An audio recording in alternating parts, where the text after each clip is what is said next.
The crypto world just witnessed one of the wildest meme coin flexes to date. On May the 22nd, Donald Trump hosted a black tie dinner at his Virginia golf club for the top 220 holders of Trump, his meme coin, now valued at over $3 billion. Attendees, including Justin's son and Lamar Odom, spent up to $500,000 for a seat. The top 25 holders got a VIP reception and a White House tour the next day. Every guest walked away with an exclusive fight merch, while the biggest investors were gifted a $100,000 gold Trump watch.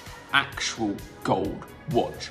Trump appeared and gave a speech, even joked about his assassination attempt when a balloon exploded. However, access to Trump from attendees was very limited. Food didn't look amazing either, but what would you expect from America? Anyway, jokes and criticism aside, I believe it does go to show how these real-life events could power tokenizing brands. Just imagine top brands doing the same sort of thing and inviting holders to absolutely unique experiences is definitely onto something. Of course, this is my research and my opinion. Do you own it for more things crypto? Give me a